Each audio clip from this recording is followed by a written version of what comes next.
Hello, welcome to the channel Why Stories. Enjoy watching. From early childhood, Julia decided girls are either beautiful or smart. She knew she could choose, and she chose to be smart.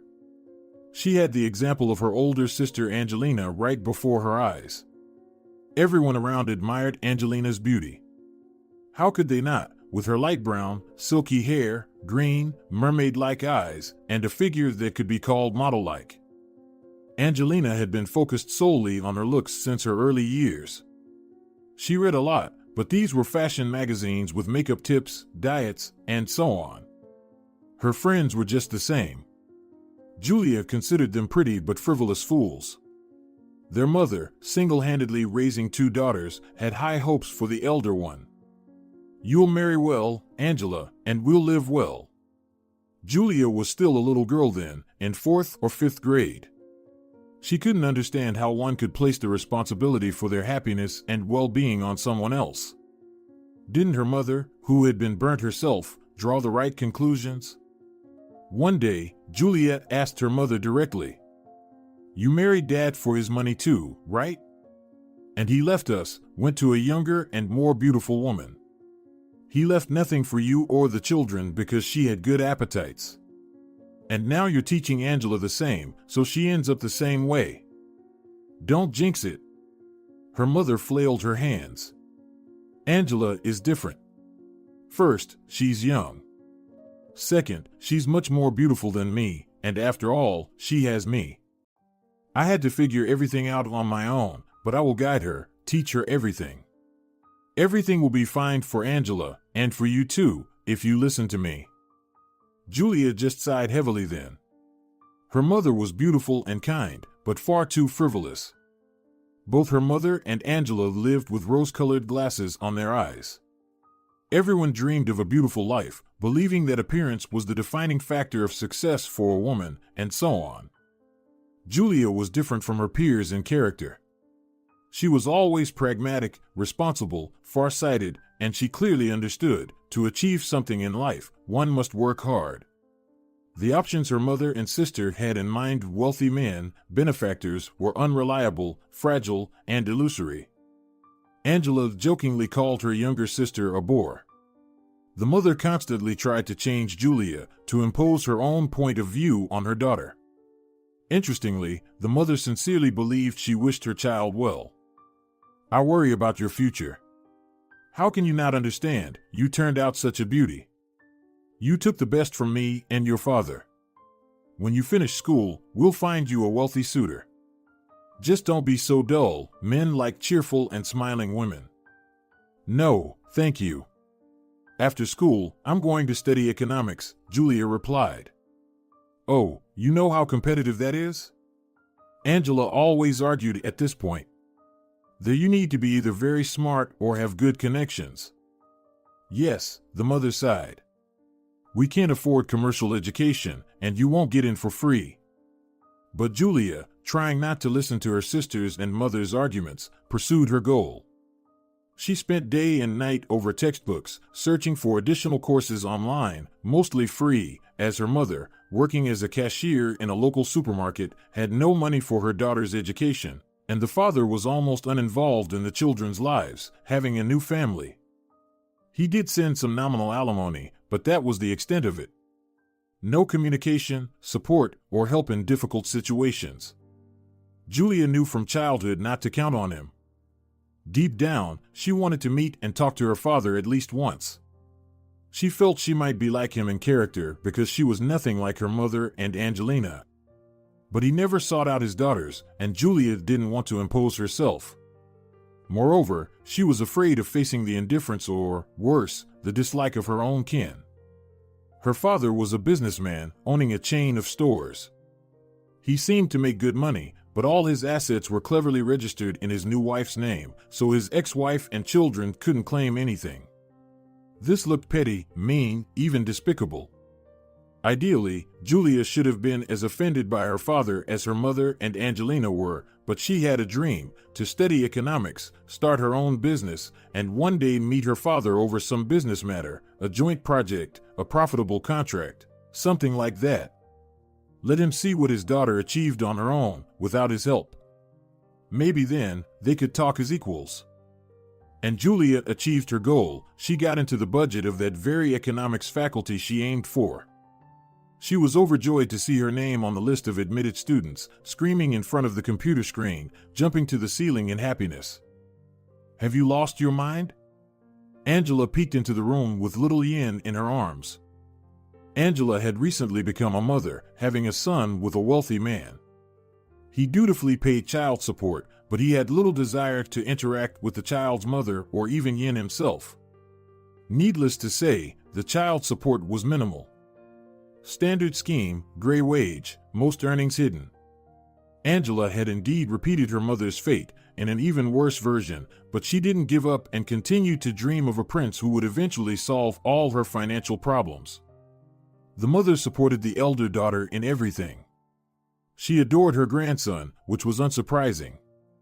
Julia also enjoyed spending time with the little boy when she had the chance. But the girl couldn't understand how one couldn't learn from what happened. Wasn't it clear that the plan wasn't too good and often failed from the very beginning? It was time to choose another option. But no, Angela was still hanging out on dating sites, searching for bigger prey. I got in, Julia explained her strange behavior to her sister. Wow, cool. Does that mean you're moving out? Going to the city to study? Julia's family also lived in a city, albeit a very small one, far from the regional center. Gray 3-story buildings, entire streets of old wooden barracks, a vast private sector. Officially not a village, but in reality. Thus, Walnuts, the regional capital where Julia's university was located, was referred to as the city. The mother was also happy to learn about the younger daughter's admission. She hadn't hoped for such a thing, as it turned out.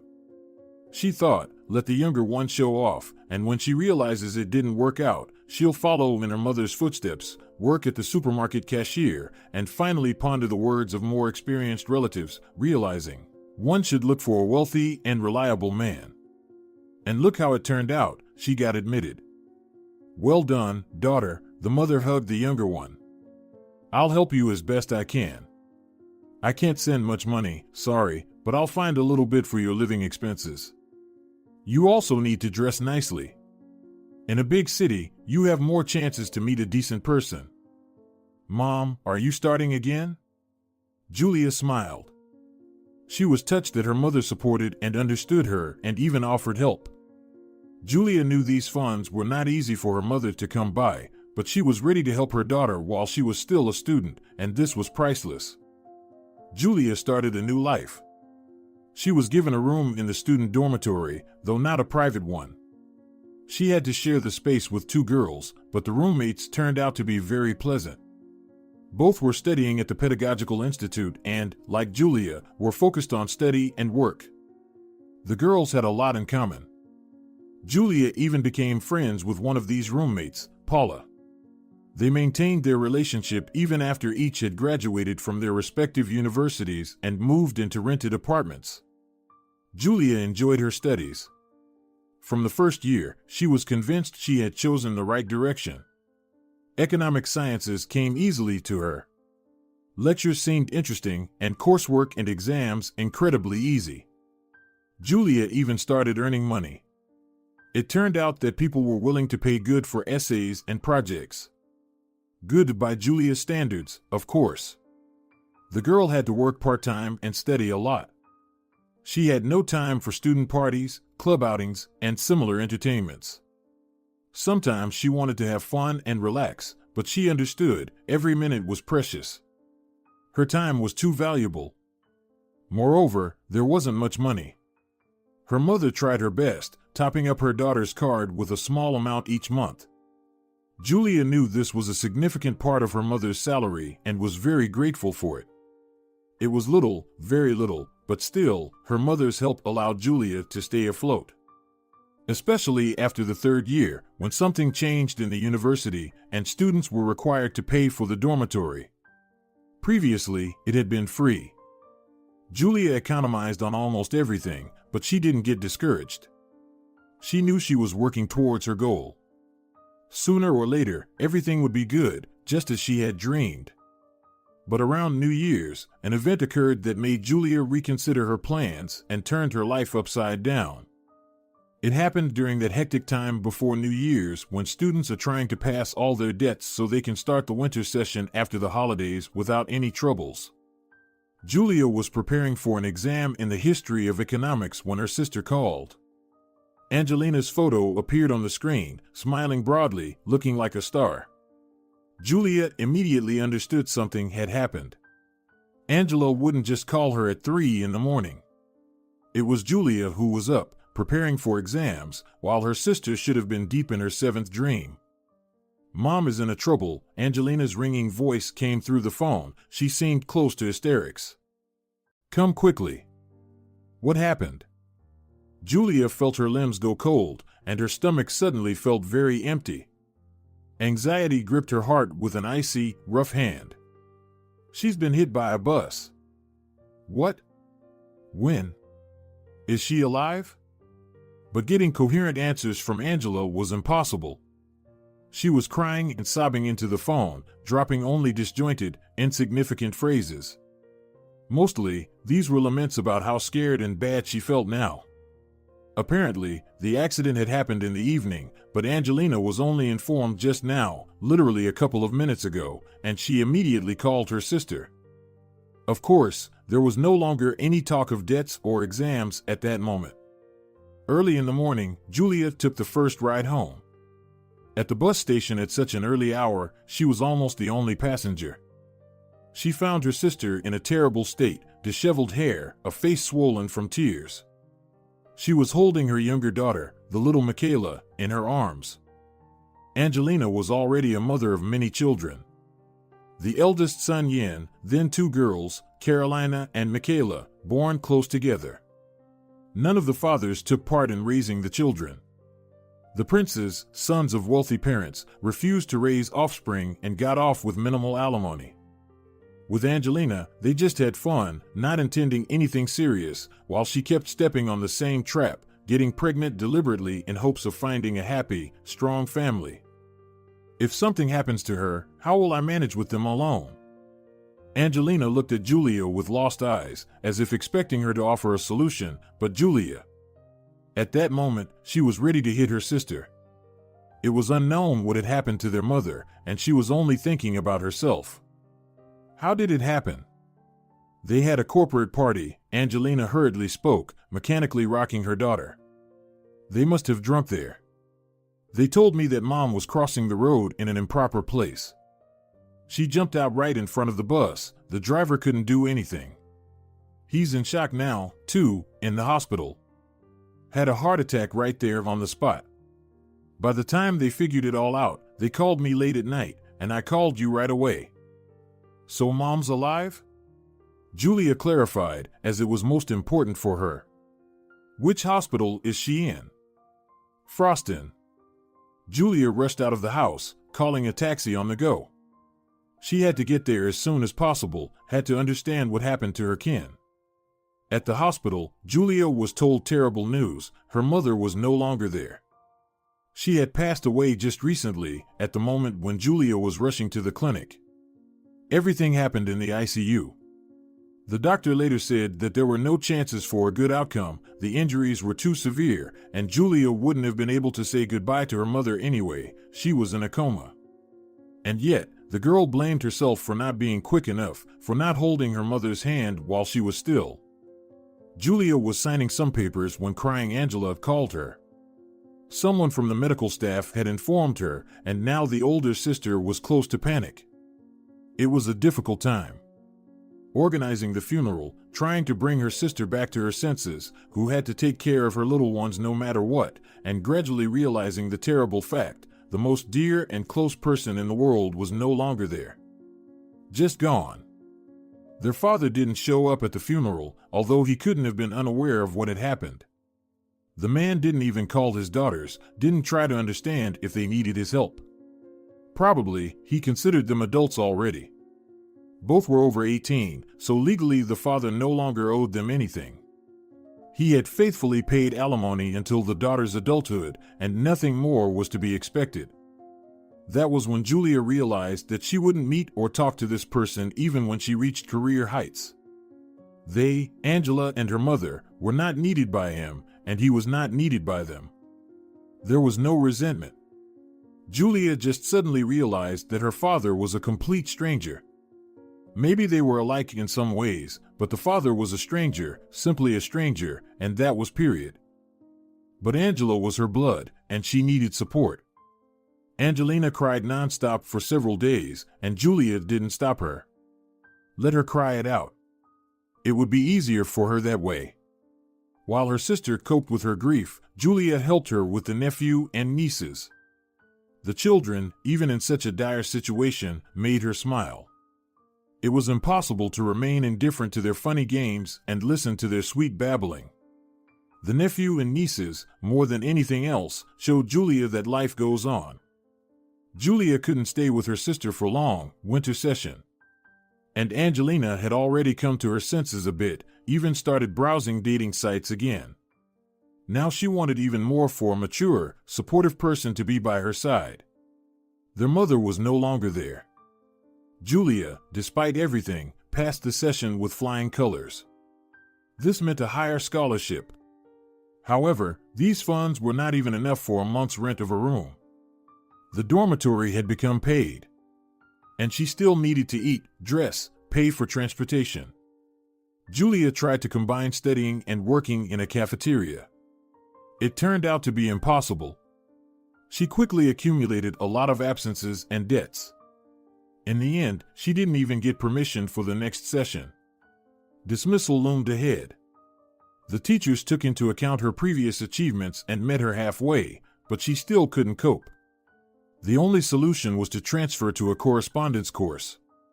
But here's the catch: all budget places were taken, and the commercial option cost an astronomical amount for Julia. The rector offered a way out. One day he called Julia to him and suggested the only option he thought suitable. "I know your situation, wouldn't wish it on an enemy," the man began, always reminding Julia of Winnie the Pooh, just as kind-hearted, plump, and short. "You're a diligent, promising student. I want to help you, so I will pass you in the session no matter what. Let's put some C grades. Take a year off for academic leave, I'll facilitate it, due to family circumstances. Get a job, save money for your studies. You can do it, you're a goal-oriented person. Then you'll resume your studies, and I'll help you with all the nuances. What do you think?" Julia thought about it. She didn't want to interrupt her studies. On the other hand, what other options did she have? The session was definitely not passed. So, dismissal?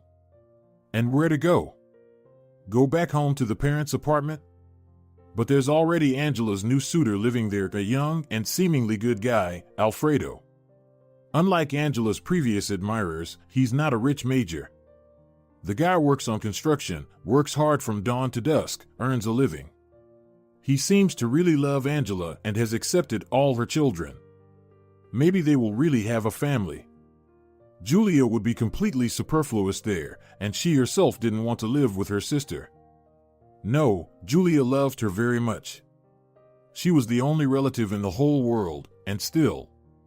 Julia was used to peace, solitude, freedom. And there was a large family. It wouldn't work out there. And in the end, she didn't want to leave Walnuts. It's a big city, beautiful, spacious, interesting. There are more opportunities for work and study. The small town where Julia's childhood passed was associated with grayness and hopeless melancholy. No, she didn't want to return there at all. "You know, I think I'll take you up on your offer," Julia smiled at the rector. "That's my girl," the man beamed. "You're doing great. Everything will work out for you. Just don't forget to save up for your studies. Make sure you come back to the university after a year. We'll be waiting for you, agreed?" "Agreed. Thank you so much for the offer." That same evening, Julia began looking for a job. She urgently needed money, just to survive, to buy food, to pay for a roof over her head. The most effective motivation there is. It turned out to be nearly impossible for her to find something close to her desired profession with her unfinished higher education. Julia was rejected everywhere. Employers wouldn't even consider candidates without a diploma. She understood that she could have proved herself in an interview, but she never even got that far. After a few days of fruitless searching, Julia realized it was time to let go of her dream of being an economist, at least for now, and find anything she could. Once she lowered her standards, things went better. There were plenty of job options for Julia: waitress, cleaner, salesperson. True, the salaries offered were meager. Yes, it was enough to live on, especially if she was frugal, but Julia needed to save up for her studies in a year, and with such salaries, this was impossible. Still, Julia urgently needed a job. She chose to be a waitress in a bar in the city center. There were enough reasons for this choice. First, there was extra pay for night shifts. Second, the tips were very helpful, sometimes even generous. Third, shift work allowed Julia to write coursework and control papers for others, extra money in the piggy bank, and her brain was active, all positives. Julia even liked working at the bar. The team was friendly and united, the management was lenient, and the clientele was decent. It was a rock bar, and the owners cared about their reputation. They maintained the atmosphere, and undesirable elements were expelled by security and not allowed back. And there was more. Every evening, musicians gathered here, local bands and visiting guests. In short, live music, and it was wonderful. Julia enjoyed listening to the musicians, singing along, dancing. This was encouraged in the bar. Going to work like going to a festival. At the bar, Julia finally understood the meaning of this common phrase. Of course, a waitress's salary doesn't allow for much saving. Julia was still looking for another job, higher paying, but she knew that even when she had to quit, she would come here as a guest, just to be in this wonderfully warm atmosphere. The rock bar and new friends helped Julia get through her grief. Of course, the longing for her mother didn't disappear, but she was finally able to return to life and believe that there was still a lot of good ahead. It was in this rock bar that Julia met Gustavo. One evening, the host introduced a new rock band that had formed just a couple of months ago. Gustavo was the bassist, but not only that. It was his idea to create the group. He wrote the songs and the music. Modest, always in the background, but constantly observing everything, the behavior of the band members, the reaction of the audience. Gustavo was the leader of the team, although on stage the vocalist attracted most of the attention. This was noticeable, evident from the first glance. Julia somehow immediately singled him out and was drawn to him. She didn't recognize herself. Julia perfectly understood that she was not in a position to fall in love and start romances. She was focused on her career, on her studies, on getting back into university. She couldn't afford to be distracted by all this, and yet, Gustavo didn't joke around or flirt with the waitresses, and he never started conversations with anyone first. He was serious, focused on his business. Perhaps that's what appealed to Julia. Gustavo was very much like her. Gustavo started showing up at the bar often, sometimes with the band to work, sometimes just to hang out with friends. Of course, they soon met, but he still remained somewhat distant. He didn't show open affection, though sometimes Julia caught his gaze on her. However, Gustavo would immediately look away, starting a conversation with someone else, and Julia wished he would pay attention to her, compliment her, show signs of interest, as other customers often did. And then Julia would have let him know that he interested her. One day, a girl was with Gustavo's company. Yes, women had come with him before, but they were just friends, girlfriends of other band members, and this one. There was clearly something between her and Gustavo. They didn't kiss or hug, nothing like that, but sometimes they exchanged tender looks and smiled warmly at each other.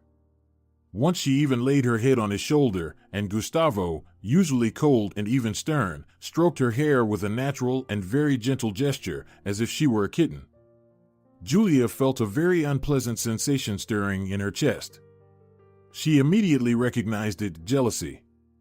With surprising meticulousness, Julia began to look for flaws in her rival: too thin, even scrawny, unattractive, long nose, hair too thin. In short, this lady was no match for her, for Julia. For the first time in her life, Julia felt a sense of self-satisfaction because of her appearance. Nature had endowed her, like Angela, with beauty. Julia had often heard compliments from others about her figure: tall, slim, long-legged. Her friends even collectively advised her to try her hand at a modeling agency. But that job was not to Julia's liking. She didn't know how to show herself off, even found it somewhat humiliating. And yet, despite such impressive physical attributes, her rival for Gustavo was just an ordinary girl. There was nothing outstanding about Gustavo's companion, nothing eye-catching. Nevertheless, he obviously had very tender feelings for her. Her presence made him happy. Julia observed Gustavo closely and could say for sure: he loved his companion. It hurt. Thanks to the girl who clung to Gustavo, Julia made up her mind. She decided to do something she had previously considered unacceptable for herself. Her shift was almost over, but as usual, she stayed to help a waitress friend serve tables. A busy Saturday evening, many customers. Julia waited for the right moment. She even drank a little beforehand for courage, to feel more confident and relaxed. Gustavo stood up and headed for the exit. Someone had called him. The music in the bar was loud, making it impossible to talk on the phone. Everyone went out, some to the street, to the bar's porch, some to the smoking area. Gustavo chose the street. Julia followed him like a shadow, now or never. The unpleasant girl, who had been sitting next to Gustavo all evening, stayed at the table. She was chatting cheerfully with his friends. It was obvious that they all knew each other well. Probably, these were long and serious relationships, but still. Julia would try, otherwise. Otherwise, she would regret later that she didn't. Gustavo stepped onto the porch. He walked around, patiently explaining something to someone. Julia watched him through the large window on the door. Gustavo wasn't smiling or joking. Clearly, the conversation was serious or unpleasant, but it didn't matter. Julia would still approach him as soon as. Gustavo pressed end call and was about to return to the bar when Julia approached him. Fortunately, they were alone on the porch at that moment. "Hi," Julia smiled at him. "Hi." Gustavo looked at her with interest. "Haven't we already greeted each other?" "Yes, we have," Julia nodded. I need to talk to you." Gustavo immediately stopped and prepared himself for the conversation. His whole demeanor showed he was ready to listen to his interlocutor. He could have brushed her off or shown irritation or dissatisfaction, but Gustavo looked at her with his dark, intelligent eyes and waited. You've been on my mind for a long time," Julia decided to get straight to the point. I don't know how to explain it. I'm drawn to you, like a magnet. This has never happened to me before. I don't know what to do with all this." Julia lowered her eyes. There, she had said it. What now? Gustavo was probably looking for words to brush her off as politely as possible. Most likely, that's what was happening. Julia suddenly felt unbearably ashamed of her action. Why did she approach him? How could she look him in the eye after all this? Gustavo often comes to the bar. And then Julia felt his hands on her shoulders, a gentle touch, as if she was some incredibly fragile vessel. Julia. Her own name, falling from Gustavo's lips, sounded like beautiful music to her. Julia, I couldn't even imagine something like this. Gustavo was looking at her and smiling. He rarely smiled. His eyes, Julia clearly saw, shone with happiness, genuine, real. What's happening? Was he happy about her confession? Instead of words, Gustavo kissed Julia. Her head spun with all of it. He was holding her, more precisely, even supporting her, because her legs were almost giving out, kissing her, then stroking her back and head, gently pressing her to himself. I've been watching you for a long time too, and I'm drawn to you just the same. Then why? I didn't notice anything at all. I thought you didn't care. I didn't want to embarrass you needlessly. And besides, I'm older, too old for you. I thought you were attracted to entirely different guys, rugged, successful. With your looks, anything's possible. You're an unreal beauty. You even inspired me to write a song. Didn't you realize that Elven Princess is about you? No, admitted Julia. It's a very beautiful song, I like it. I never thought that. That it appeared thanks to you? Well, yes, but... And that girl who came with you, are you together? Together? Gustavo couldn't help but smile. We've been together since our parents brought a bundle tied with a pink ribbon from the maternity ward and told me that Lumina is my sister. So she's your sister? Julia laughed out loud. And here I thought, that's why I decided to have this talk today. Sister, that's for sure. Gustavo held Julia tighter and inhaled the scent of her hair. Just passing through the city. She's been married for a long time, lives far away with her husband. Just missed her good-for-nothing brother. Julia and Gustavo started dating. It turned out that all this time he had a soft spot for the beautiful waitress. Why hadn't he made any moves towards her? He planned to, but later, when he had more financial freedom. He had a clear notion in his mind, girls aren't interested in losers. There was too much going on with the band, organizing performances, and so on. But the guys were already starting to earn money with their songs. The prospects were looking good. Surprisingly for a rock musician, Gustavo was shy when it came to interacting with girls. Sure, he had many female friends to chat and laugh with. But Julia, she evoked special feelings in him, making Gustavo, accustomed to performing in front of hundreds, feel timid. But Julia made the first move, dispelling all of Gustavo's doubts. And now they were together. Gustavo himself suggested they move in together. They decided to choose Julia's apartment for living, convenient location, reasonable cost, cozy room.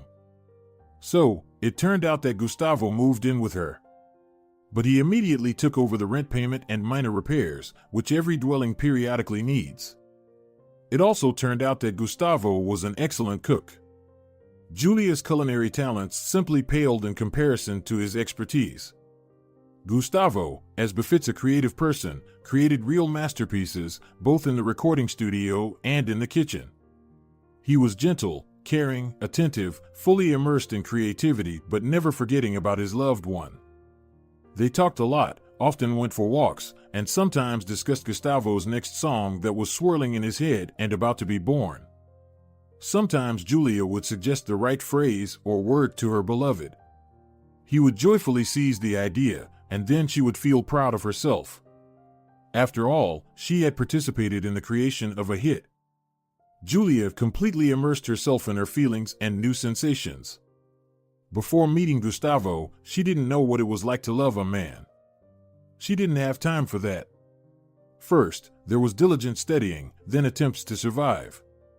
It turns out it's so nice to be next to someone who hugs you, cares about your mood and well-being, looks at you with admiring eyes as if you were a princess, and melt at the touch of warm, strong hands, knowing that this tall man with dark eyes is ready to do everything for you. Angela didn't approve of her sister's choice. As always, she approached everything with her own standard. He's poor, isn't he? He doesn't even have his own apartment. Not to mention a stable job or a business. He's a musician, he has his own rock band. Well, so what? Who needs them anyway? These one-hit wonder groups, a dime a dozen. Will they find success? It's uncertain. I think you've placed your bet on the wrong horse. With your looks. You're going about it the wrong way. As for me, I have 3 kids. Who needs me? That's the way it is. I don't complain and use what life gives me, but you. However, Julia didn't expect her sister to understand her. They had always been too different, but Julia didn't need understanding. She was happy, loved, she had found a dear and close person. Yes, Gustavo was going through a difficult period, but he was trying, working towards his goal, working hard, looking for the right contacts, planning things. Julia supported him in all his endeavors, and he appreciated her devotion, often saying that he was grateful to fate for such a gift for her. One day Gustavo embarked on a rather risky venture. He invited a famous rock band to Walnuts. It was planned that his band would perform as an opening act for the renowned musicians. This event was supposed to increase the popularity of Gustavo's group. Moreover, organizing such concerts was a way to earn a decent amount of money. But something went wrong. The concert didn't attract as many viewers as planned. There was a big rock festival in a neighboring region. Gustavo hadn't considered this. More accurately, he learned about the festival too late, when everything was already in motion. In the end, Gustavo went into a significant deficit. Paying the musicians, renting the hall and equipment, tickets for the rock group, promotional activities, all this was only half covered by the money earned from ticket sales. The concert itself went great, but Gustavo ended up with huge debts that needed to be paid off as soon as possible. But how? Julia found it hard to watch her beloved during this period. He looked lost, troubled. She wanted to help him somehow, but how? Where would Julia get such money? Gustavo took a loan, but it was only a drop in the ocean. His friends helped, and the situation improved, but the debt remained quite substantial. Then Julia offered her help. She had savings, the money she had set aside for her studies. Not much, of course, but still. Additionally, she did what she had long opposed. She took out a consumer loan. These funds were enough to cover the debt. Where did this come from? Gustavo was surprised when Julia handed him several packs of crisp new bills. Well, someone unexpectedly paid back a debt to me, plus the insurance finally paid out for my mom's case, Julia lied. She knew that if she told Gustavo the truth, he would never take the money from her. But this way, it seemed like it wasn't her last dime, just some unexpected windfall. Thank you, Gustavo hugged Julia tightly. I'll pay it all back, you'll see. We'll be famous soon, and I'll pay it all back. Gustavo paid off the debt and continued to develop the band. Julia slowly paid off the loan. Saving for her studies was no longer possible. Moreover, her salary suddenly became much lower. The bar was not having its best times. Luckily, Gustavo bought groceries and paid the apartment rent, taking on the main part of the expenses. Gustavo's income consisted of money from infrequent performances at corporate events and odd jobs. Not a stable income, but still a steady trickle, sometimes lean, sometimes plentiful. Julia didn't worry about the financial side of their relationship. She enjoyed Gustavo's attention, basked in his love and care, and generously gave him tenderness, love, and support. She tried not to think too much about the future. If she couldn't return to university this year, she would do it next year. No big deal. She still had time. The main thing was that Gustavo was with her. Julia hadn't known before that she was capable of such feelings. And then Gustavo disappeared. No, he didn't run away from Julia, and nothing terrible happened to him. It all started as a business trip. Can you believe it? Gustavo grabbed Julia by the shoulders, even shaking her slightly. His eyes shone like two bright spotlights. Can you believe it? I've been invited to the USA to write music for a band. They found me online, liked what I do, and now they're inviting me. Julia couldn't believe her ears. She knew the band Gustavo was talking about. They were very popular musicians, touring the world, and they noticed Gustavo. They were offering him a collaboration. Incredible. I'll have to leave for a while, Gustavo continued. Do you understand what this means? Julia nodded. She understood: money, fame, dizzying opportunities for Gustavo's growth and development as a musician, useful connections. Gustavo would get what he had never even dared to dream of, but it seemed they would have to part for an indefinite time. As Gustavo clearly said, I have to leave. Not we. Preparations began. Gustavo had numerous issues to sort out. First, he needed to find someone to temporarily replace him in his band. Second, he dealt with passport and visa arrangements. Third, there was the packing of necessary items. In all this hustle, he seemed to completely forget about Julia. Gustavo was too engrossed in the upcoming changes and the opportunities that lay ahead. Julia watched him and understood he would forget about her. He would forget, amidst the new experiences and inspirations, working and succeeding in a different country. Maybe Gustavo would even find someone there. But Gustavo, he embraced her so tenderly in the evenings, sincerely assuring her that he would miss her. Time will fly by. Besides, we have video calls, we'll stay in constant touch. Plus, I'll finally earn some decent money, pay back the debt to you. I know you need it. Maybe we'll even buy an apartment. My band will get noticed. I'll gain invaluable experience there, understand the ins and outs. Everything will be fine. Gustavo truly believed this. Julia saw he was not lying or pretending. But something told her everything would change as soon as her beloved was abroad. Gustavo himself hadn't realized it yet. And that's exactly how it turned out. At first, Gustavo called every day, as promised, telling her how he was settling in at the new place. Everything thrilled him, his experiences were overwhelming. But then, he suddenly vanished. He stopped calling and didn't answer Julia's calls.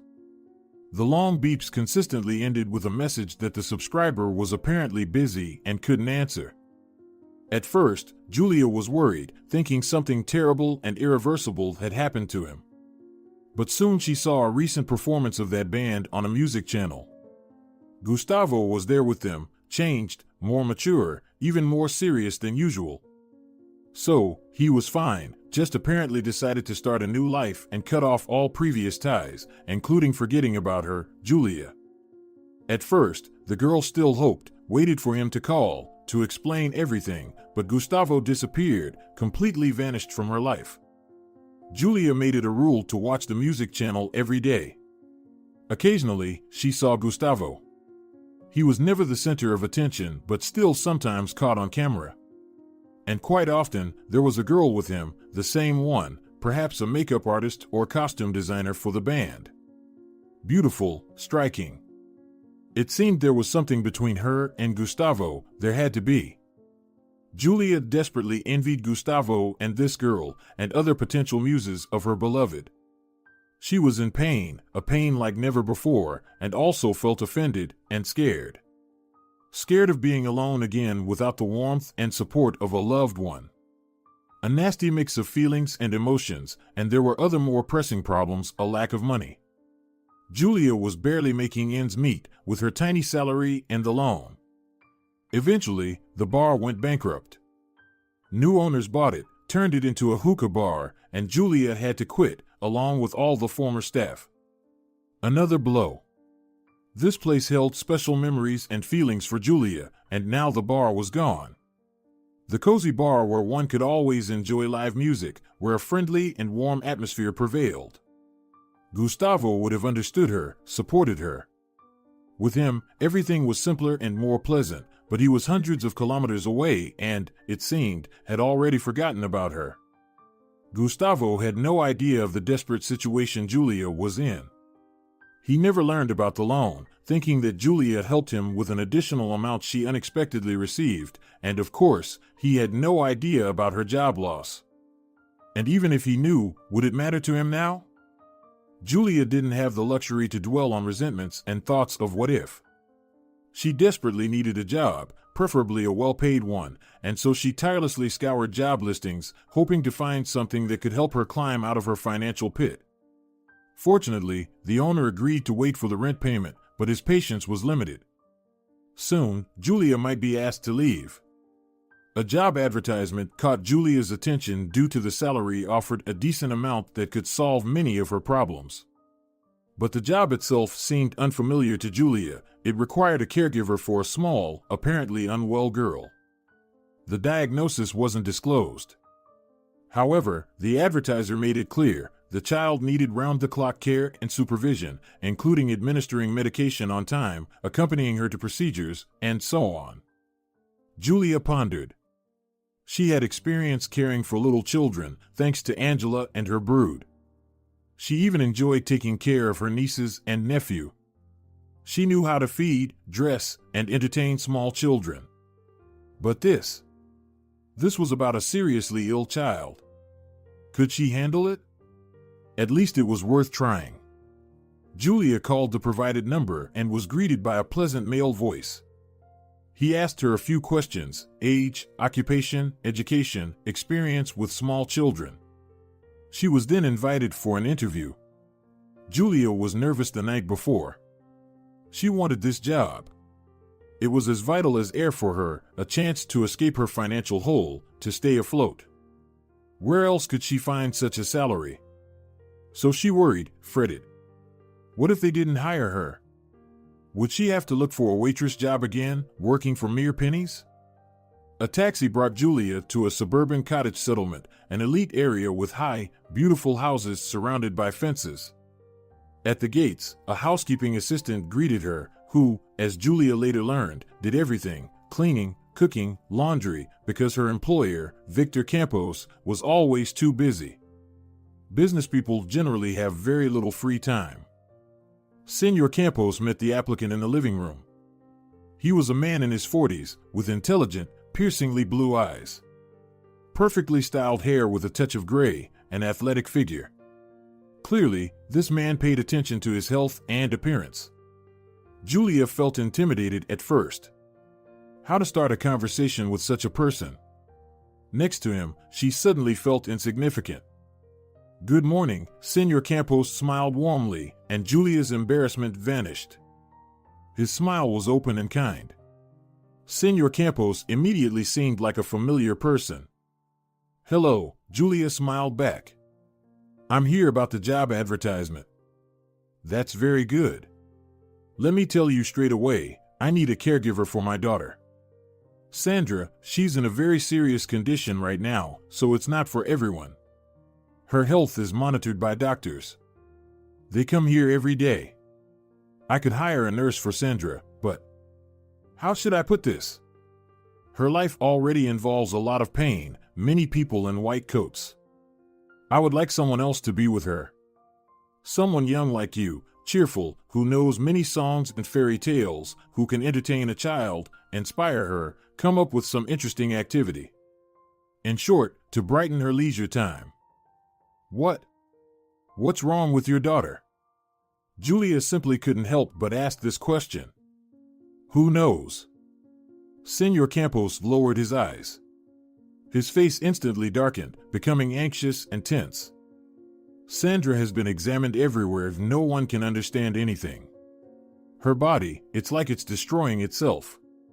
There are no signs of autoimmune aggression. She is constantly tested, they would have noticed, but she is fading away, and nothing helps." "Poor little girl," exclaimed Julia. "The doctors are doing what they can. I have the means, as you understand, but they are not omnipotent, unfortunately. In short, Sandra needs not just any nanny.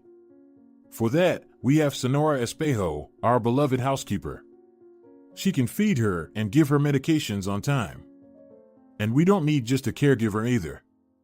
Sandra is attended by nurses. They perform all the necessary procedures. What Sandra needs more is perhaps, well, a friend, someone who can bring her positive emotions. The doctors say that this is very important in her condition. And looking at you, it seems to me that you are just that, young, beautiful, cheerful, and you have a kind look. You can empathize, and that's good." Julia nodded. She already wanted to meet Sandra soon. If the little girl needs positive emotions, she will provide them. Julia will definitely cheer up the girl who has such a heavy illness, brighten up the gray everyday life of the little patient, and find a way to make her life more pleasant. "If you are ready to start working right now," continued Senor Campos, "then let's begin. A trial period, well, let's say 3 days, and then Sandra will decide. Of course, you will get paid for your time anyway. Well, do you agree?" Yes, Julia nodded. That's great, Senor Campos beamed. Then Senora Espejo will introduce you to Sandra, and I have to go, business. When the door closed behind Senor Campos, Senora Espejo, a middle-aged woman with an incredibly soft and cozy look, asked Julia, "Have you interacted with little children before? Do you know what little children are like?" "I have nieces and nephew," nodded Julia. "That's good," nodded Senora Espejo. "Just that our Sandra, she is not a usual child. You probably already figured it out. Sandra barely gets out of bed, gets tired quickly. It's hard to interest her in anything, but it's necessary. Sandra needs to be distracted from her pain, her suffering, and also she needs to walk at least an hour a day, as the doctors said." "I understand. Well, now let's go meet her." Julia followed Senora Espejo upstairs, entered the children's room. It was a spacious princess room. A huge window let in a lot of daylight, shelves lined with expensive toys and books stretched along the walls. Right in the center of the room was a mini playground. There were a slide, swings, even a trampoline. A little further away was a ball pool, and closer to the door was a bed. What a bed it was! Big, round, with a pink canopy. Julia looked around curiously. She had never seen such rooms before. Is all this for one child? Amongst this entire splendor, Julia did not immediately notice the small owner of the room. The girl was lying in bed surrounded by large soft toys. There was a cat, a fluffy white bear, a bright green crocodile with flowers all over its body, and a thin, pale 7-year-old girl, almost transparent and almost merging with the white bed linen due to her unhealthy skin color. Large blue eyes, like her father's, curiously looked at those who entered. Sandra propped herself up on her elbow, although it cost her a great effort, and turned to Senora Espejo. "And who's this with you? A new rehabilitator?" The complex word slipped easily and habitually from the little girl's lips, and it was somehow completely unnatural. "No, darling, this is your new friend. Her name is Julia. You'll play together." "With dolls?" Sandra perked up a little. "Whatever you want," Julia smiled at her. The girl evoked sympathy and pity. "I really love playing with dolls." "That's good. Vera is always too busy, and Dad doesn't know how to play at all." "Adults have a lot of things to do," Julia shrugged. "Sometimes they can be boring." Sandra guessed and smiled conspiratorially. "Boring," Julia agreed. Sandra chuckled quietly. "Well, I see everything will be fine between you two." Senora Espejo looked genuinely happy. "You have fun here, and I'll go cook lunch. Oh, and Sandra, remember, the nurse is coming today." "I remember," Sandra frowned. "Another 4 drip. Well, what can we do, dear?" Senora Espejo kissed the girl on the top of her head and left the room. Julia was left alone with Sandra. "Shall we play?" Julia smiled at her charge. "You have so many beautiful toys here, it's hard to choose." "Better read to me," the girl requested. It seemed the short conversation had drained her last bit of energy. Sandra lay back on the pillow, pulling the blanket over her thin body, even though the room was warm. "Okay," Julia agreed. She was amazed and horrified by the weakness of this child. 7-year-olds are usually bundles of energy. Like Yan, Julia's older nephew, Sandra's age, but you can't make him sit still for 5 minutes, always climbing somewhere, inventing something. Angelina calls him the perpetual motion machine. And Michaela and Carolina, younger than Yan, are just as active. But Sandra laid there, poor thing, flat out. "What would you like me to read?" "About princesses. The book is on the windowsill." Vera started reading it to me, but she never has time to finish. "You continue." It was a heavy, beautifully illustrated book. But the story itself seemed silly, boring, predictable, and cliched to Julia. She never liked such fairy tales as a child. "How about let's make up our own story about these princesses?" As Julia expected, interest sparkled in Sandra's tired eyes. How? She clarified. Very simple, I start, and you continue. The activity captivated Sandra. She inventively imagined adventures for the princess, racing in a car, being kidnapped by a dragon, and then rescued by a prince. The girl's imagination was bursting, which seemed to surprise Sandra herself. Then Sonora Espejo entered the room and, seeing that Juliet and Sandra got along, she was pleased. The woman brought lunch, cream soup, stewed vegetables. Sandra grimaced. I don't want it, she said. I don't want to eat it all, especially this. Sonora Espejo looked at Julia, clearly expecting her help. Let me feed you, Julia addressed Sandra. Each spoonful another adventure of the princess. I'll make them up on the spot. Imagine how much I have to tell you. What do you think will end first, your food or my imagination? The reception worked.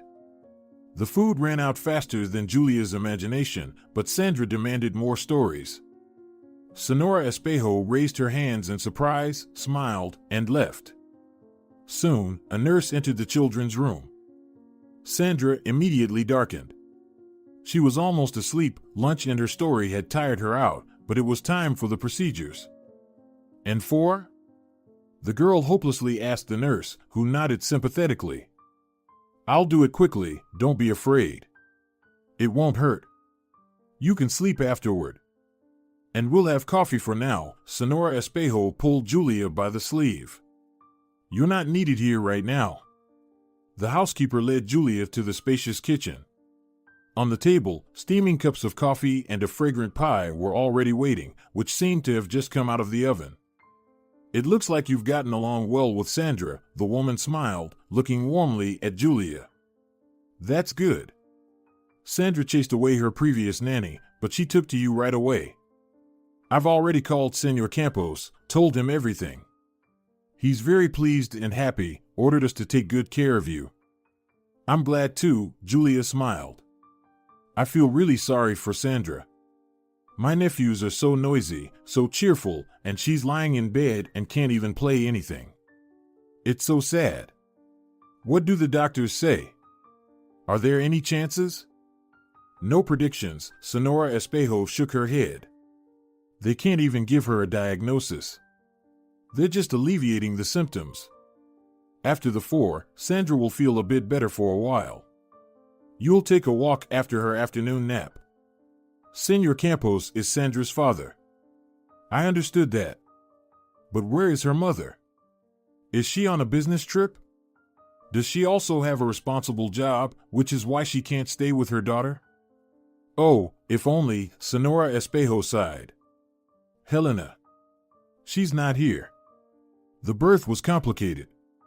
The doctors tried to save the child and didn't realize that the mother needed help too. And Helena herself didn't complain about anything. She was worried about the child, and then it turned out like this. The next day after giving birth, Helena's temperature shot up. Examinations, intensive care. And then, her heart stopped. Some internal bleeding had occurred in the poor girl. A rare case, and on top of that, Sandra was also in intensive care. She was born prematurely. It was a difficult time. How sad. Very sad, Sonora Espejo agreed. Let me tell you the whole story. It seems you're here for a while, so you should be in the know. Victor grew up in a well-off and loving family, a loving mother and father, caring grandparents, his own room, trips to the seaside every summer, birthdays, friends. Victor had a happy childhood and an equally happy youth. He graduated from school with honors, thanks in large part to his parents, who cared deeply about his education. If they saw any gaps, they immediately hired the best tutors for Victor. And as for languages, the boy studied them in foreign camps. He had both relaxation and education at once. The vouchers to such places were not cheap, and getting them was not easy, but they did it all for their beloved son. Especially if he was such a long-awaited and cherished child. Victor's parents were quite old when they finally had a child. They had been childless for many years. The couple had resigned themselves to this fate, but then, when hope was almost gone, life suddenly threw them a surprise. They were blessed with a child. Needless to say that all the attention of the mother and father had belonged to Victor ever since. Victor never felt ashamed of his parents. Yes, he could see that his mother and father were much older than the parents of his classmates, but, on the contrary, the boy was proud of his name because Victor's father was a well-known businessman in the city, and his mother was the chief doctor of the regional hospital. Everyone knew them, and everyone respected them. It never crossed Victor's mind to be ashamed of his family. Victor grew up, his parents aged rapidly, they began to give up. When he was in his third year of university, his father passed away, a stroke, intensive care, coma, and that was it. Victor, for the first time in his life, felt like an adult. It was understandable because as a student, he had to delve into his father's business affairs, which his parent had left to him as an inheritance. No, Victor had been interested in his father's business since adolescence. He knew a lot, even had the power of signature, but still. For the time being, he entrusted most of the management processes to a colleague and a longtime friend of his late father because Victor needed to study and support his mother, who had deteriorated greatly after her husband's death. 3 years passed. Victor had just received his diploma, had just taken over his father's company, had just started gaining strength, and then came another blow. This time it was his mother. Victor was left all alone. He felt miserable and lonely in the large family home. Thankfully, Senora Espejo was there, the housekeeper and almost a family member. She had known Victor since he was a little boy and treated him as her own son. She didn't have any children of her own. All her care was dedicated to the young man who had lost both of his parents one after another. It was really tough for him. Senora Espejo shook her head. He was just a boy. And his work at the time was demanding.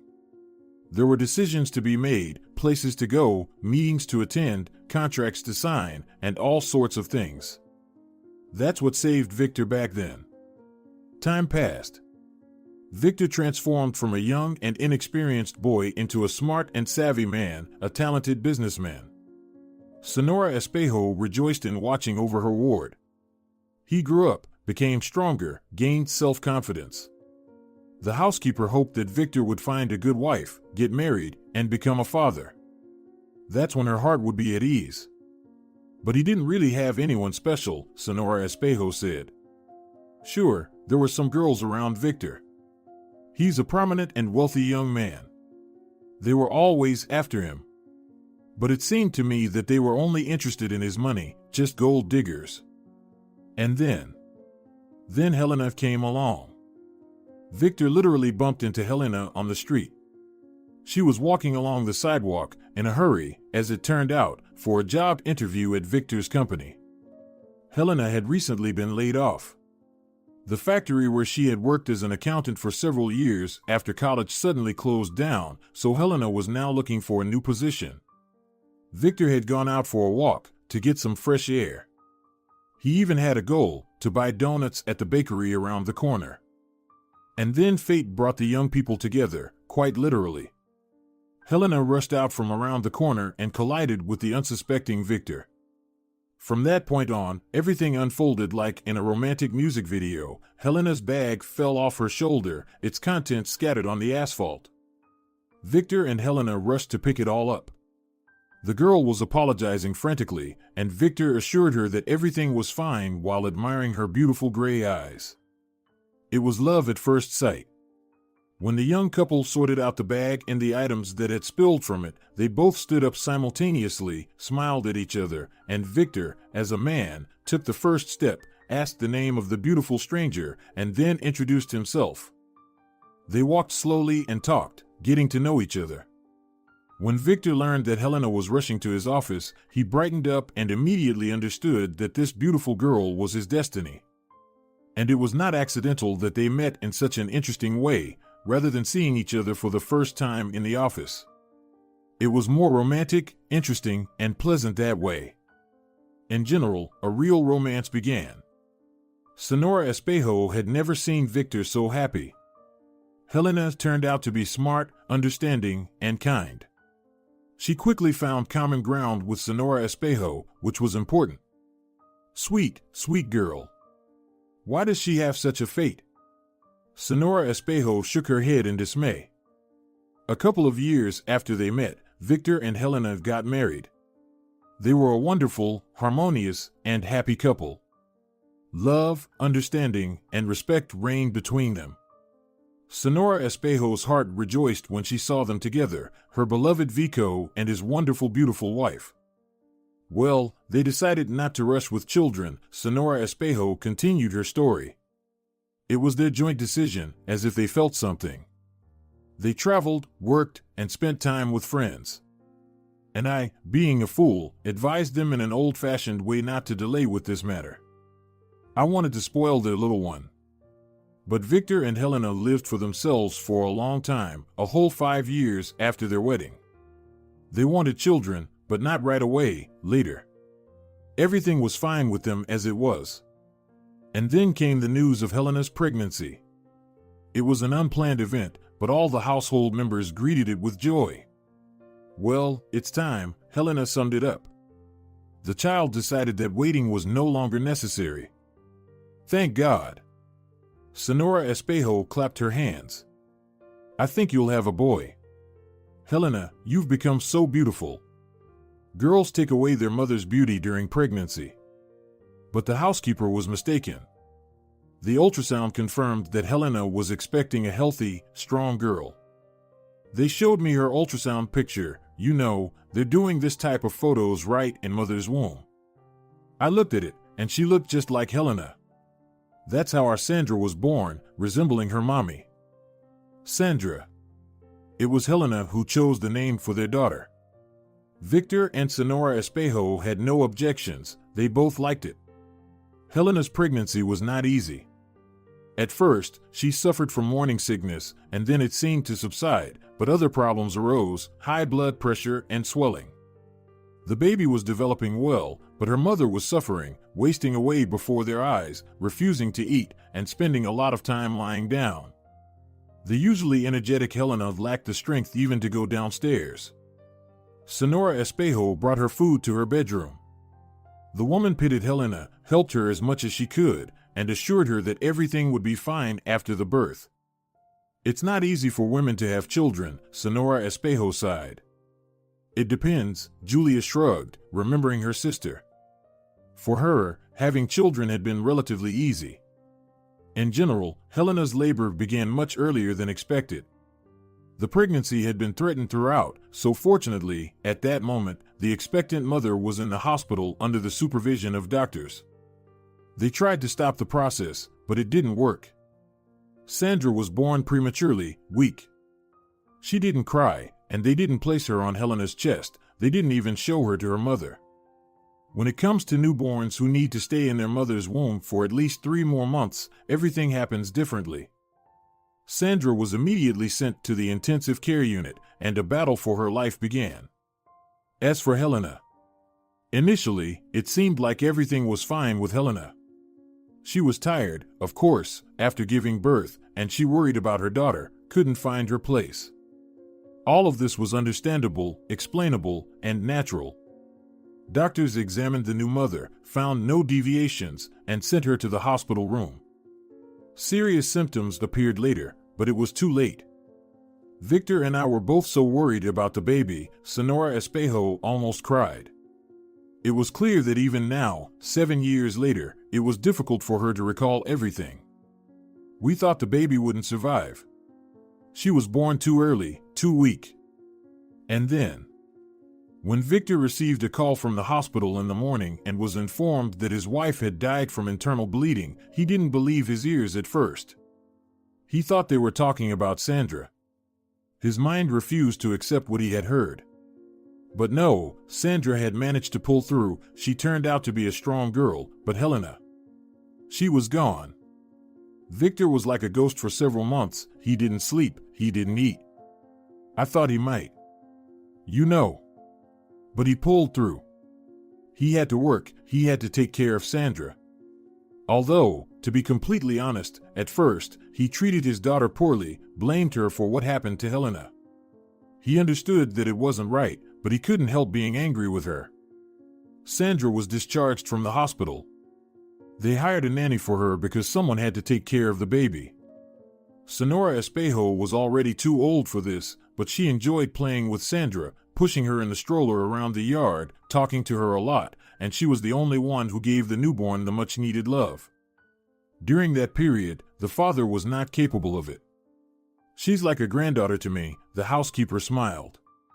"I accepted her right away, but Victor..." He kept his distance from the child for a long time. He bought everything she needed, sometimes took her for a walk, but only if I insisted. He didn't take any initiative. And then, one day, Sandra got sick. Her temperature shot up, and nothing helped. She was vomiting. It was a severe flu that was going around at the time, and it hit many people hard, especially the little ones. Well, in short, Sandra ended up in the hospital again. The doctors didn't give any predictions, and that's when Victor came to his senses. He dropped everything, sat by his daughter's bedside for days, sang songs to her, recited poems, rocked her in his arms. And Sandra, it was as if she felt her father's care. She immediately started getting better. They discharged our little one, and Victor became a completely different person with her, a real loving and caring father. Life went on. Victor worked a lot, but always found time to spend with his daughter. Sandra grew up, brought joy to her father and Sonora Espejo with excellent health and rare intelligence. Everything seemed fine, except Sonora Espejo worried about the fact that Victor remained alone. She felt that he wouldn't find happiness until he met a woman. However, now it was a very complicated task. Victor's chosen one had to love and accept Sandra, or there could be no union. But God heard my prayers, Sonora Espejo smiled, and Victor met Leonora. A beauty, you couldn't take your eyes off her. And she's smart too. She has a child of her own, a daughter a little younger than Sandra. They formed a wonderful family. Leonora got a job at Victor's company, and everything started at some corporate event of theirs. In short, it's a common story. Leonora treated Sandra well. She often took both her and her younger daughter somewhere, to the amusement park, to the movies. Sandra grew to love both Leonora and her younger stepsister Alda. She was genuinely happy. Victor and Leonora got married, started living together, and then, that's when Sandra's symptoms began. It started with dizziness, then nausea, weakness, loss of appetite. Examinations at the best clinics, trips to doctors abroad, consultations with renowned professors, none of it yielded any results. Doctors couldn't make a correct diagnosis, and the girl was fading before their eyes. She was fine for the first year. Sonora Espejo almost cried again. It was evident that her heart genuinely ached for the little girl. But after New Year, she got worse, very bad now. I'm so worried about her. And it's unclear what kind of illness has attacked our little one. Leonora temporarily moved with her daughter to her own apartment. Alda went to daycare and brought back infections, which posed a significant risk to Sandra. So, Leonora and Victor made this decision. No, Leonora often comes, almost every day. She's doing great. She visits Sandra, brings her little gifts. Sometimes she brings Alda, too, when she's not sick with anything. But once she started going to daycare, it all began, one sick leave after another. So that's how it is for them, the wife with one child at one place, the husband with the elder daughter at another. That's their family. But what can you do? It's the situation. It's still a strange situation, Julia remarked. The story of Victor and Sandra had left her shaken. It's like a TV series. Well, it is what it is, the elderly woman shrugged. You seem to have gotten along with Sandra. That's good. She'll be happier with you. Days passed by. Julia now lived in a room next to Sandra's, but the girl often asked the nanny to stay overnight in her room. There was a very comfortable sofa there. They talked before bedtime, held hands. Julia could see that it was very important for Sandra. The girl clearly lacked attention despite having many adults around her. Victor was a very caring and concerned father and a pleasant person to talk to. They often talked about Sandra. The man always listened attentively to Julia, didn't interrupt her, didn't argue, and asked the right questions. Julia also got to know Leonora. Sonora Espejo was right, she was indeed a very beautiful woman. Sharp cheekbones, beautifully curved lips, graceful as a panther. A real queen.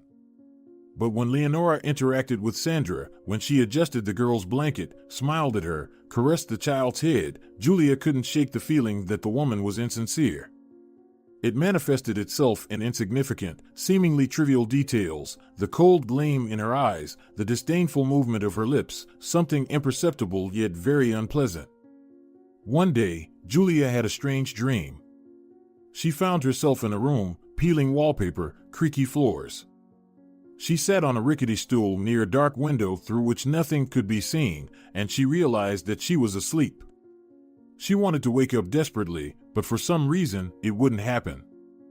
And then, Julia didn't even understand where she came from.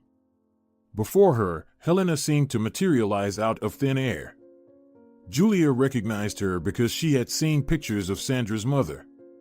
Helena sadly smiled and looked at Julia with a warm and very gentle gaze. "Watch over her," she said in a soft, melodic voice. "Watch over Leonora. She's the source of all the trouble, she's dangerous." Having said this, Helena dissolved into thin air. And Julia wanted to ask her so many questions: how to watch over her, why, what makes her dangerous. Julia woke up drenched in cold sweat. Or rather, it felt like she had flown into her own body, fallen into it. A strange sensation. The words of Helena still echoed in her head. No, Julia didn't believe in the supernatural, but the dream, which hardly resembled a dream at all, seemed more like a journey through time and worlds. The strange dream wouldn't let go. The next day, Leonora wasn't there, and Julia was waiting for her. She knew for sure that this woman was involved in something unpleasant. Leonora, somehow, was harming this family and didn't love Sandra. She lacked sympathy for the girl, pretending to care. And how could the others not notice this? Even the experienced Sonora Espejo. Leonora appeared the next day, as usual, beautiful, brightly made up, languid.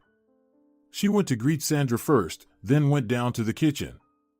"Sandra wants something to drink," Leonora said, looking at Sonora Espejo. "How about I make her some cocoa?" "Let me do it," the household assistant bustled about. "No, I can handle it. I want to do something for her." "You're so caring." Julia stayed silent. She watched Leonora, as she had been told by Helena in that dream. For some reason, it felt like this was an important moment, as if Helena were nearby, guiding her to be vigilant. Sonora Espejo was busy with the dough, and Julia pretended to look out the window, but she was watching Leonora, and there it was. The woman skillfully pulled a small vial from her sleeve, dropped a few drops into the milk, and then quickly concealed the bottle. It all took just a couple of seconds, a few swift movements, but Julia saw it all. "The drink for the princess is ready," Leonora smiled. "Julia, could you pass me your favorite cup, please?" Julia complied. She remained silent, watching as Leonora poured the cocoa into Sandra's cup, featuring the characters from the girl's favorite cartoon, and realizing that Sandra shouldn't drink it, she shouldn't. She needed to take action. Julia pretended to slip and stumbled into Leonora. The woman dropped the cup from her hands. The glass fell and shattered, and the cocoa spilled all over the floor. "I'm so sorry, I'm so clumsy."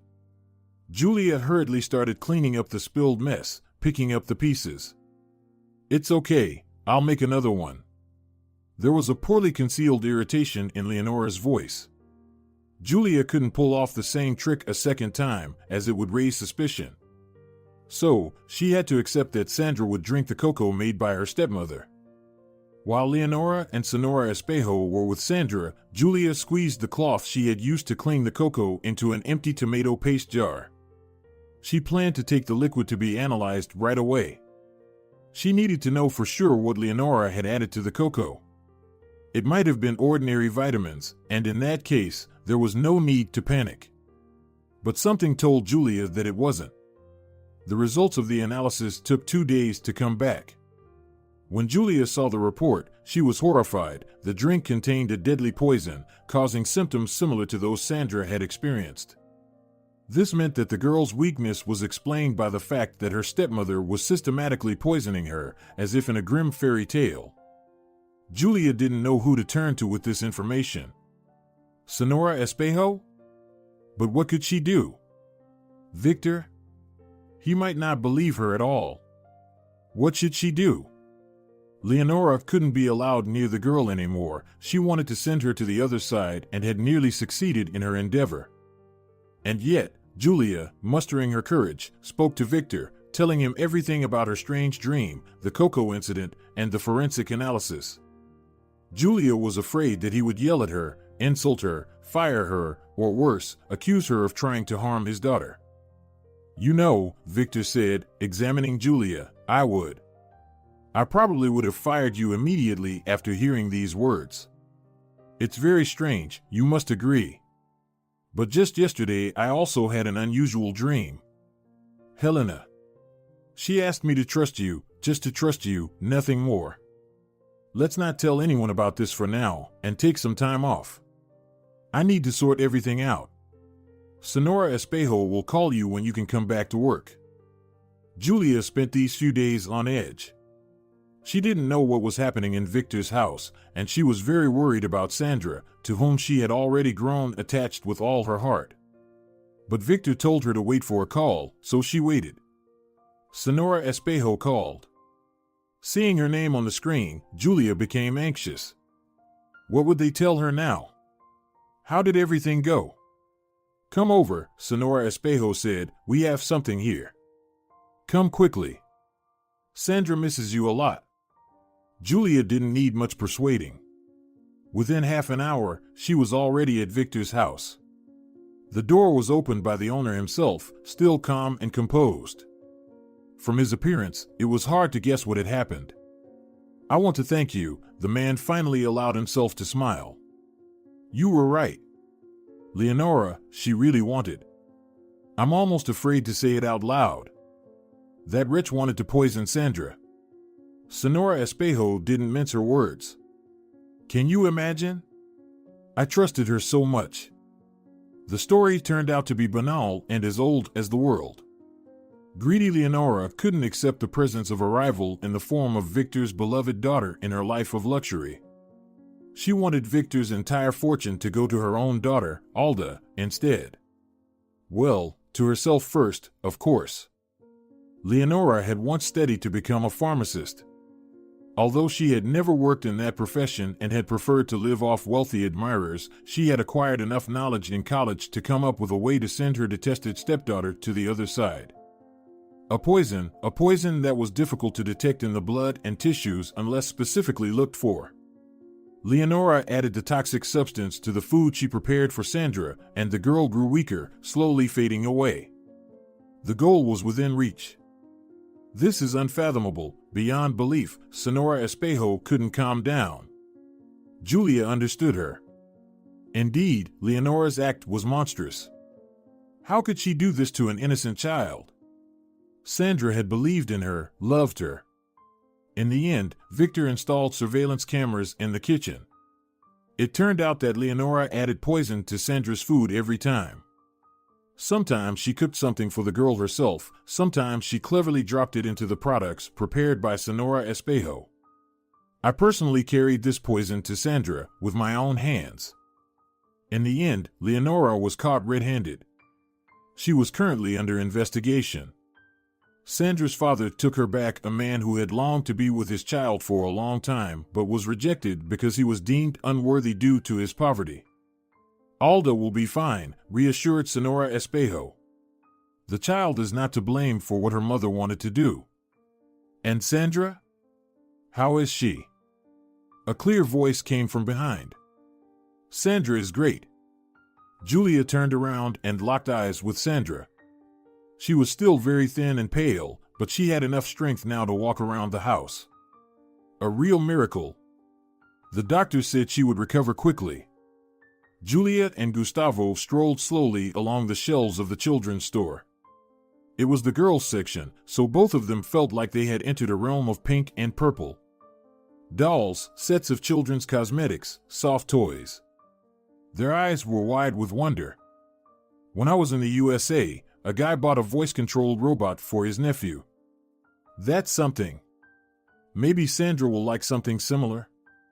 She's a girl, Julia reminded him. She definitely wants a doll, a character from a cartoon. We need to try to find one. Maybe on her next birthday, she won't want toys at all.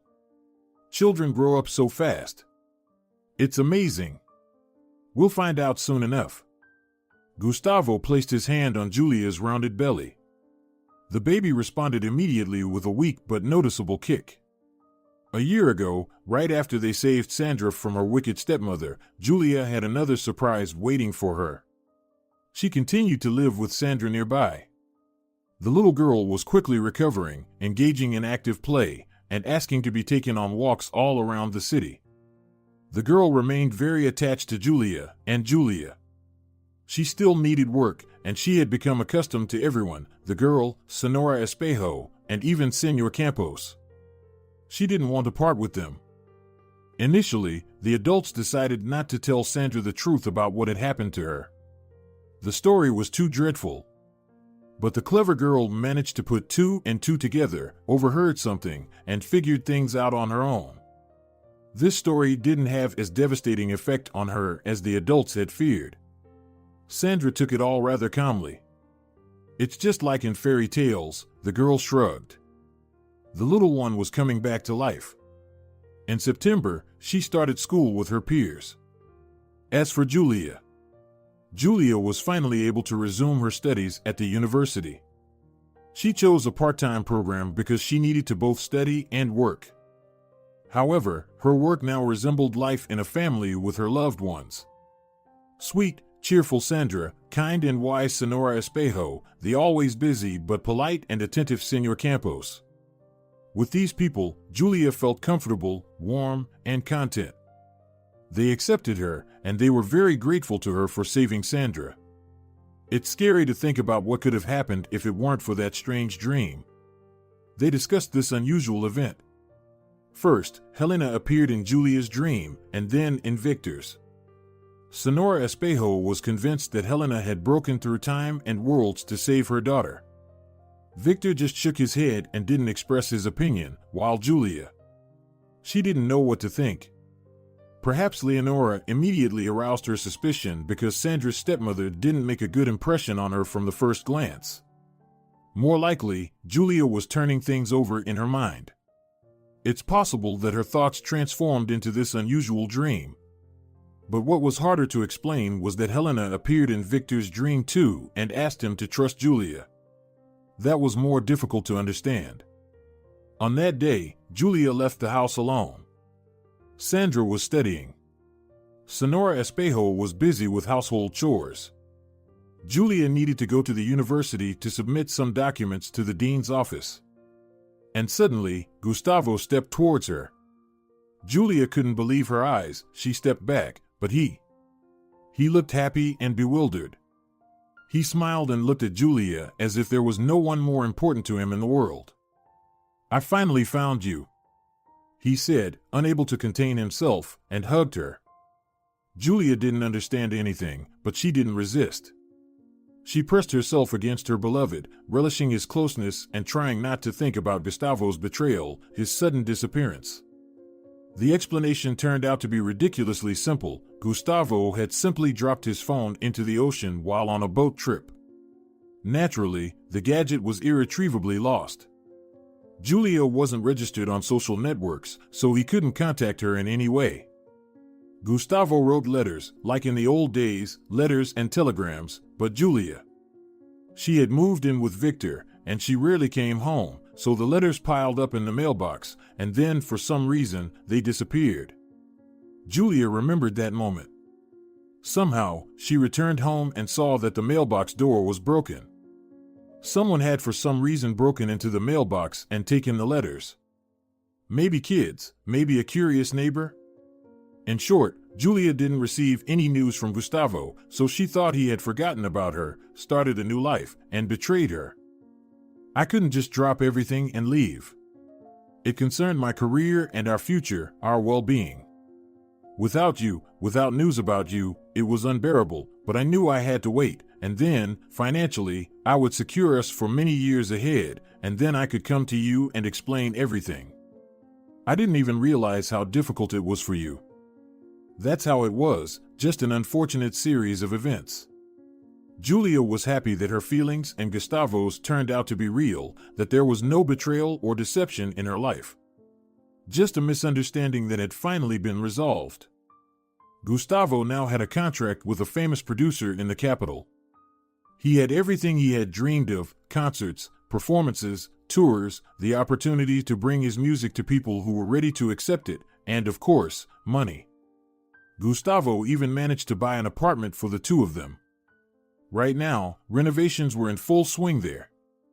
Gustavo and Julia got married. They were already expecting a child. Julia felt happy and loved. She no longer worked for Victor, and the now stronger and more mature Sandra no longer needed a round-the-clock nanny. But they all remained friends. And right now, Julia and Gustavo were choosing a gift for Sandra on her 9th birthday, which might never have happened. If you're enjoying it as well, leave a like and subscribe.